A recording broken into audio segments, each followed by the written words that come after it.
What's up, guys? This is Mason from PMChess or PMChess for short, and today I'm bringing you a game from the HB Y20 chess tournament that was played earlier this year in Ghana. This tournament was set up by Dream4 Chess Club in collaboration with Homebase TV, hence the HB in the tournament name. It's a big break for Ghana chess, if I should say, since it's the first sort of media chess partnership, I think, that we've ever had in the country.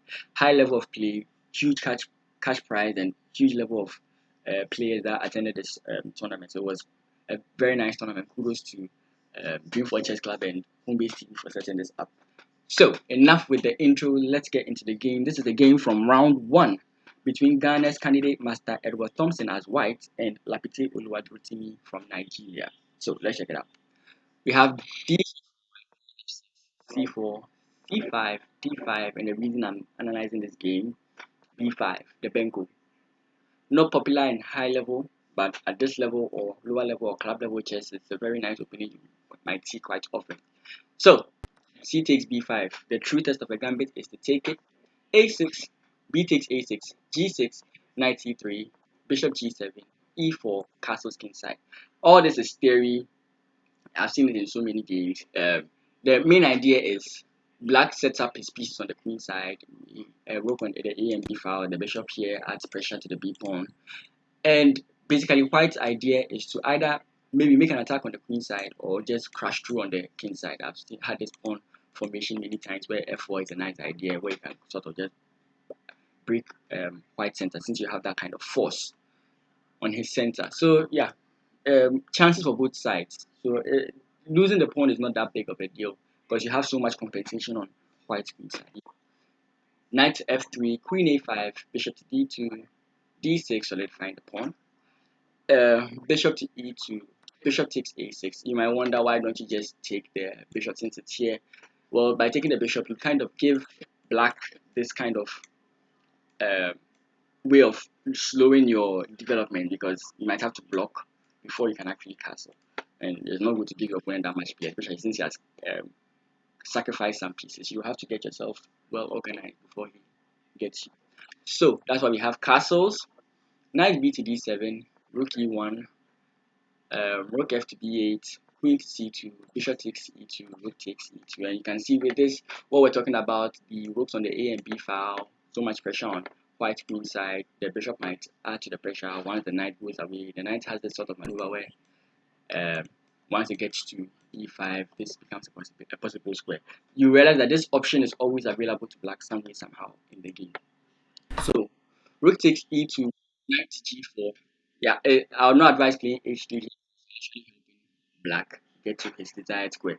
You might think about playing it if maybe you are trying to, how will I put it, stop any sort of back rank ideas. But I think in modern theory, this is a very normal move to play. Usually you have your bishop fianchetto, your light square bishop fianchetto here. So in that case, I'll be for it. But in this case, if you do that, you are just helping Black. So knight to D1 with a discovered attack on the queen. The queen has to move um, queen to A6 and then bishop to C3. So basically now the queen defends the rook and now the bishop challenges this fianchetto bishop or Black's strong bishop. Because if White is able to trade off these bishops, it's good for him because he reduces the total pressure on his queen side and now he can focus on his attack. So we have knight D to E5, knight takes E5, knight takes E5, knight E3. And yeah, so basically at this point in time, you can see this knight stops the entrance of this knight. So basically, you had to play this because if he plays if he plays, he might get in trouble because of this specific knight move. So we can just take a look at it here. Knight to D3, bishop takes, king takes, G3, C4, and what do you call it? Queen to C3 check, and F6.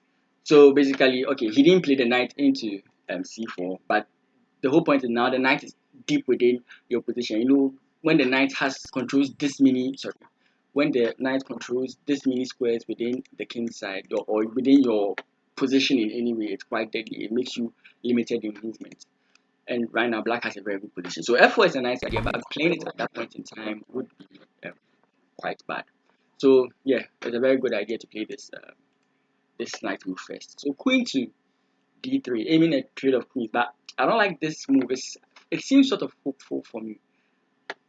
And yeah, I don't like this move because even though I'm a low rated player than these guys, because one, I had an engine, and two, I don't think that releasing the trading of the queens makes your position much easier. It makes it more simple for white. Or maybe he's thinking that in the end game, after all these trades, he might get this rook and pawn end game where I have a chance. But I don't really support that notion. So basically, the only way this whole idea works for black is if white takes the queen. Any other thing than that, then white is totally better, or even winning.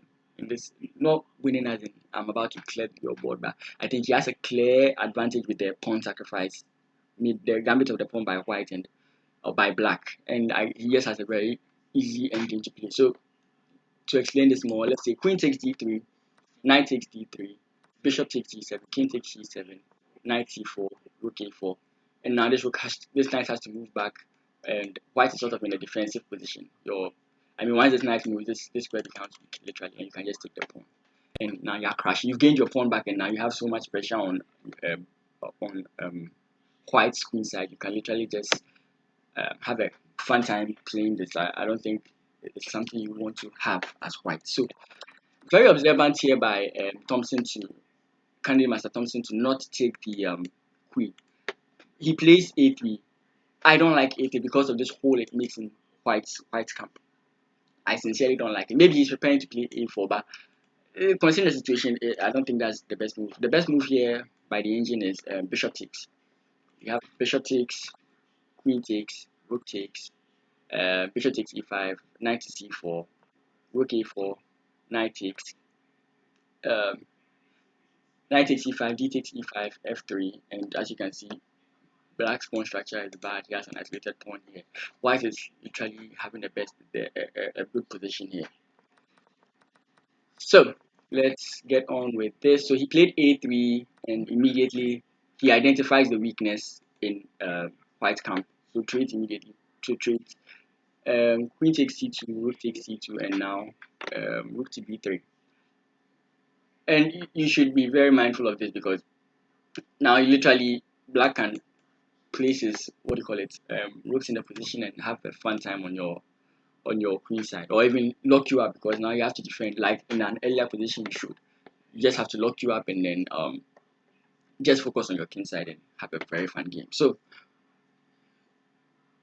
we have here rook to d1. Rook to d1 because you are just defending the knight coming here. Otherwise, you are just having, like I said, a bad position. So rook to d1, rook a to b8, f4. Good move. Actually, the engine doesn't like this move at this point in time. It says knight c4 is better. I was trying to figure out why. I think maybe it's because of the fact that knight c4 defends your queen side a little bit more. I'm thinking that's one of the main reasons. I like f4 because it's like at this point in time, um, um, white is making his break. This whole time he has just been counteracting what black has been doing. It's like reaction archers. You're on the attack and I'm defending. But right now it's like I've got myself organized, so let me move on. Another move after rook to rook a to b8 is basically a4.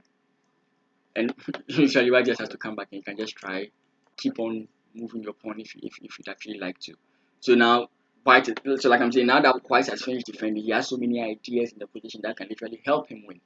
So that's why I prefer the f4, though it sort of gives the advantage based on the engine. But from my perspective, I feel like it's good. And so we have knight to d7, bishop takes g7, which was the crucial mistake of the game. So now with a move like f4, whenever I make a pawn move, just try and reanalyze the position and tell what's happening. The pawn structure changes so many things. So with f4, you notice this knight is now hanging. So you have to be careful. And it's literally being pinned by this bishop. So by the rook. So after knight d7, good. The bishop is now on free, and like we said earlier, if this bishop goes, white has a good game against black. But after a trade like this, you literally now are on the losing side. Black gets his pawn structure, black gets his pawn back, and white is going to be on the defensive here. So Bishop back, rook takes e4, g3, rook to b3. Again, using that b3 square, that weakness he made earlier, it has become a thorn in his flesh. King to f2, we are having a lot of perf for the endgame. Knight to b6, rook d to d2, f5, holding the rook on this position in case the king never attacked it. Rook to d1, basically white has nothing to do. Every move is bad, so we are basically teetering towards zook swang. White can run out of all possible moves, and now black is just every move he makes spoils his position. So you have to think about something to do here, and basically there's nothing to do. So black is it's like a positional chess player's dream to have your opponent so paralyzed that only you get to play.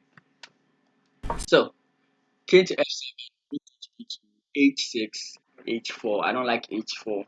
Of course, if you didn't play h4, he's going to break through the king side and it's going to be a hard game for him. But then you think about your moves as exhaustible and renewable and non-renewable sources, and pawn moves are non-renewable sources. So when you're teetering towards zook swang, it's not a good idea to make too many pawn moves. Let your opponent finish his resources, and now zook swang works in your favor. So knight to c4, rook to e2. Basically, if he tries that his idea with knight to d4, he just gets a knight's fork. So now offering a trade of queens, black accepts it. King takes, knight back, attacking this pawn. And the final trick by white in this position, king to d3. The whole point is, if white decides to take this pawn, he might literally end up in a very bad position, where the game is either drawn or he's losing. So let's just take pawn and see. So we have knight here, and the king takes the king moves to c4, attacking these two pieces, and you are either losing one of them or trying your best to stay in the game somehow. No matter how you do it, it's still going to be bad for you. So a last attempt by Thompson, very nice. Rook c1, c4, king to d4, rook to d5, rook a5, rook takes a5, rook takes d5, king to e3, rook checks, rook to d3 check, king to f2, knight a4, rook to c1, defending the bishop. But think of a tactic that wins the bishop. I'll give you a few seconds to think of a tactic where white can win the bishop and the pawn.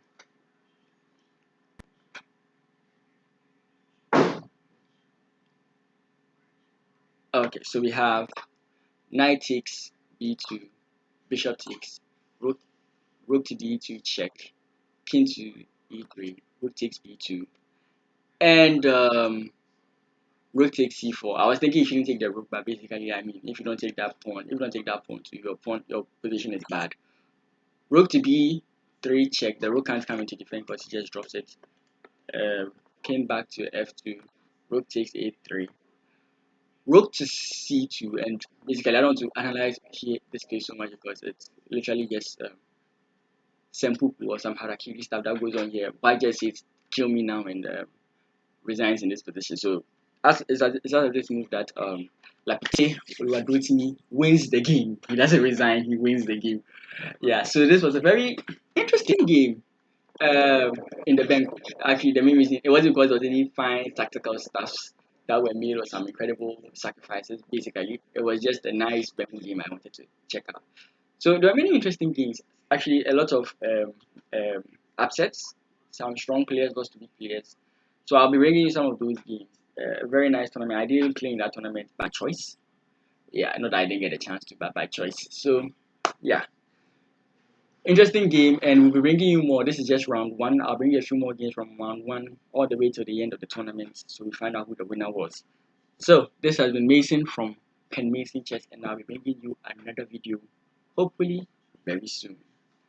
Have a nice one.